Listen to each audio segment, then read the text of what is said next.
strangled them, and then stopped strangling them, and then strangled them again. He is a man who, for all intents and purposes, was upright citizen, and yet, while he was that on the surface, underneath there is no question at all, he was a monster. His evil is a different evil, mainly because he thinks that he's entitled to it.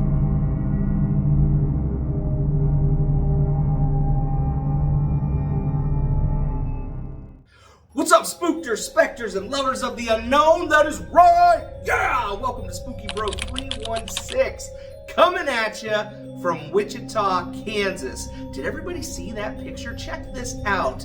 At a church board meeting in Park City, Kansas in 2004. Check this out.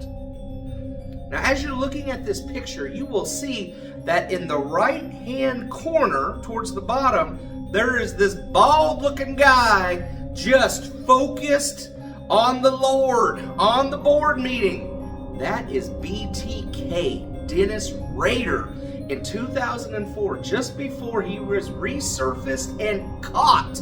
Oh my God, that is insane. He is there in the church board meeting. Talk about a wolf in sheep's clothing if we have ever seen one.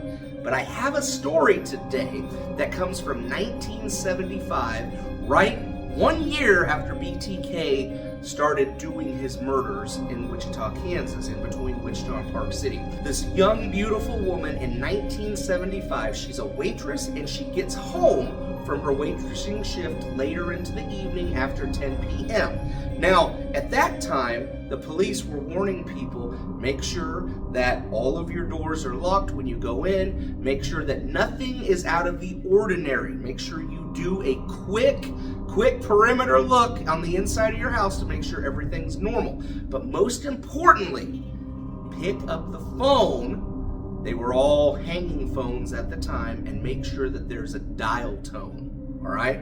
So this woman, she unlocks her door and she goes into her small house where she lived alone. That was a big red flag back then. She lives alone. She goes into her house, she looks around, she doesn't feel like anything's out of the ordinary, but she picks up that phone and there's no dial tone. BTK was known for cutting, for snipping those phone lines before going into the house.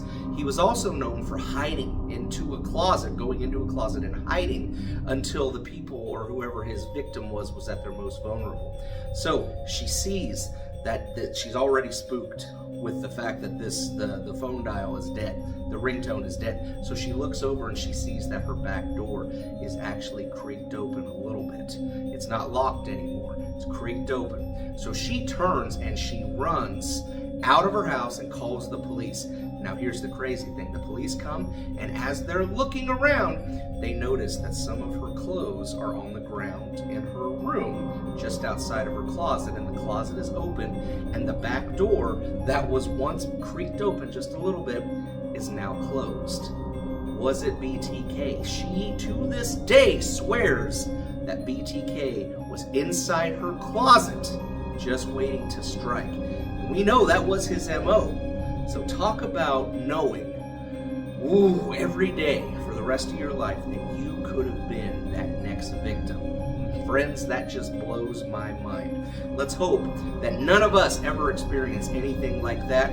He's old now, he is long gone in prison, but his story is still fascinating and it still haunts the people in this Wichita area 30 plus years later. Hey, everybody have a good week. Please like our page, follow our page, comment, tell your friends. We want to keep growing this awesome community. Everybody go be bold, change the world, hug your friends. We'll see you soon. There is something about Rader that genuinely chills the soul. And something about that look in his eyes. I can never, ever get it out of my mind. That little smirk, that little glimmer of, I'm better than you. I really am God.